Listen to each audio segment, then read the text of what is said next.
Hola, buenas. Se me había quedado una idea fuera del último video y quise hacer otro video justamente para hablar acerca de eso. Para hablar acerca de Alfredo Mayol, o sea, Alberto Mayol. Alfredo Mayol es como le dijo Franco Parisi. Eh, Me llama la atención lo descarado que es para mentir este weón y lo cara de raja y a pesar de todo la gente le sigue comprando, es una cosa impresionante. Es casi un showman. Decidió transformarse en un personaje público, le gustó, le encantó la fama. Él saltó un poco al conocimiento, porque él era relativamente conocido como sociólogo, escribía algunos libros, pero se hizo bien conocido y bastante viral en la época de la Cosa Nostra, cuando estaba sobre todo Mirko Macari, que ya era un personaje muy entretenido, muy disruptivo y por lo tanto que mucha gente lo escuchaba y los veía, y veía la Cosa Nostra. Tanto Darío Quiroga como Alberto Mayol se hicieron bastante conocidos gracias a Mirko Macari. Como digo, Mirko Macari es un tipo entretenido, también cuentero, también son gente que son de izquierda pero que tienen un bagaje cultural mucho mayor al chileno promedio y a la persona promedio de cualquier lado. Macari y Mayol, en parte porque también son gente que se han educado a otro nivel, digamos. No es gente que viene de familias de izquierda. O sea, bueno, en el caso de Macari sí, pero es familias de izquierda, digamos, acomodadas. Y en el caso de Mayol, su papá es pinochetista, o sea, su papá era uno de los tipos más importantes dentro del régimen militar, sobre todo en materia de comunicaciones. Manfredo Mayol era quien le llevó, por ejemplo, la campaña del sí y el no a Pinochet. O sea, a ese nivel de confianza y a ese nivel de fallo también, porque fue en realidad una muy mala campaña y eso se reconoció internacionalmente. Bueno, Alberto Mayol obviamente quiso desmarcarse de la imagen de su padre y se fue al extremo opuesto, se transformó en una especie de político gurú de la ultraizquierda, pero también tuvo bastantes peleas allá adentro.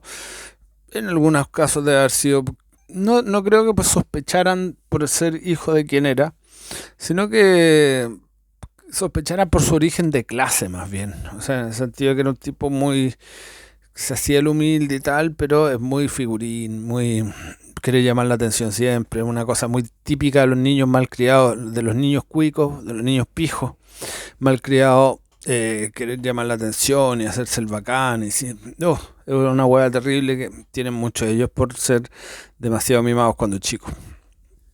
Y les dijeron demasiadas veces que eran inteligentes y cosas así. Alberto Mayol tiene todas esas características y se le notan claramente. Como también las puede tener la izquierda Pamela Giles, por ejemplo, pero en este caso estamos hablando de Mayol. Además, Mayol ha sido extremadamente cuentero y mentiroso. Una de las veces que yo me di cuenta que estaba inventándose las cifras de sus encuestas era cuando él cuando comenzó a hacer la serie relativa a la actual campaña presidencial, que ha sido entre diciembre y marzo, de haber sido en el verano de este año, enero, febrero, por ahí. Él, entre otras cosas, criticaba la otra encuesta y decía que a él le parecía que Janet Jara tenía que tener, o la izquierda tenía que tener más de lo que estaban marcando. O sea, el weón reconoce que no estaba midiendo él, simplemente estaba opinando sobre lo que están haciendo la otra encuesta. Y supuestamente cuando empieza a hacer su trabajo de campo, él lo dice que él le da más a Jara porque él considera que el piso de la izquierda es el 38% del plebiscito. O sea, él no entiende que puede haber algún desgaste posterior, que se está marcando menos y que simplemente hay gente que quizás no apoya a la derecha, pero tampoco está apoyando a la izquierda. O sea, él se está inventando, con sus mismos argumentos uno puede decir que se está inventando sus encuestas. ¿Ok? Porque la encuesta finalmente no es algo que tú razonas, sino que es algo que son los números que te está dando la gente.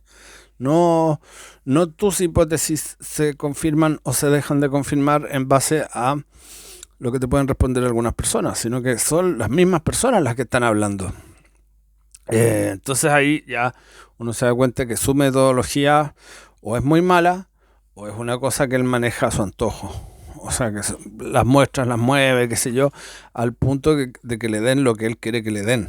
o lo que él piensa que deberían darle. Porque ahí él se cayó feo. Muchos dicen que se cayó feo solamente en no darle nada a Parisi. Él le está dando 4,5, 5%, mientras que Parisi sacó casi 20. O sea, hay una diferencia de 4 veces. O sea, es ridículamente alta la diferencia. Es más de 15 puntos de diferencia. Pero no fue el único error ese, sino que también sobreponderan muchísimo a Jara. Y eso era muy funcional al comando de Jara, para que no se perdieran las esperanzas, para que siguieran remando hasta el final, etcétera. Y eso hace que Mayol sea principalmente sospechoso de estar trabajando en conjunto con su amigo Darío Quiroga, quien es el coordinador general de la campaña de Jara. O sea, estamos hablando de que un encuestador trabaja directamente con una persona que es el líder, el principal agente de uno de los comandos. Eso es una cuestión de promiscuidad y de falta de validez, de que la gente misma lo debería decir y no debería tomarse en consideración las encuestas de la Cosa Nostra. Pero Alberto Mayol es un tipo que hace muy bien las relaciones públicas y se fue a hablar con todo el mundo antes de todos los espectros políticos sin ningún asco, desde Teresa Marinovich, pasando por Checho Irane, pasando por todos, desde la extrema derecha hasta la izquierda, fue a hablar con todos, con Nicolás Copano, con todos, sin ningún problema. Y eso habla bien de él por un lado, pero por otro lado ahí uno entra a sospechar que en el fondo él, más que hacerle publicidad a sus encuestas, lo que estaba haciendo era campaña para Jara, campaña inteligente en el sentido de que no era tan evidente, pero intentaba mover la aguja hacia la dirección que él quería, que era por un lado inflar a Jara, por el otro lado bajar a Kast.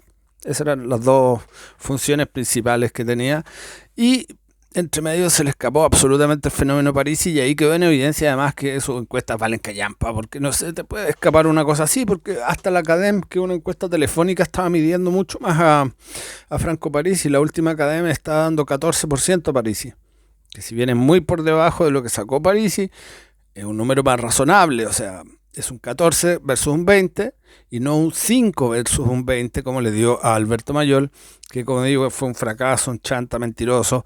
Y yo siempre pongo en cuestión todas las cosas que dice. Desde la época del estallido y preestallido, él empezó a hablar del malestar social por ahí en el 2010, antes del tema de los pingüinos. Pero todas esas son, siempre su relato ha sido funcional a las campañas o a las orquestaciones de la izquierda, tanto en la revolución de los pingüinos, o no, en el tema universitario de donde salió Boric, las protestas del año 2011, que fueron el segundo año de Piñera, las protestas del 2019, que fueron el segundo año del segundo gobierno de Piñera.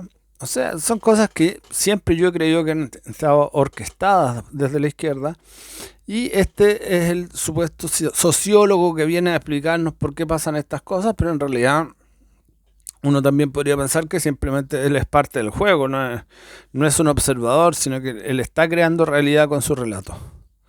Y esa realidad que está creando con su relato, bueno, viene a refrendarse cada tanto, pero en este caso viene a chocar fuertemente con la realidad, como lo que vimos en la última elección, primera vuelta, donde no le achuntó a nada, donde incluso dentro de la derecha no le achuntó a nada, le da más a la Evelyn, le da más a Johannes Kaiser y le da muchísimo menos a José Antonio Kast. En mi opinión, por un tema interesado, porque en mi opinión él sabía que Kast iba a pasar la segunda vuelta y simplemente estaba intentando bajarlo y agrandar la figura de Jara, como cosa que tuviera Jara alguna posibilidad en segunda vuelta, que yo creo que no la va a tener, ninguna. Así que eso, me está saliendo largo y medio enredado el video, pero espero que se entiendan los conceptos. Muchas gracias.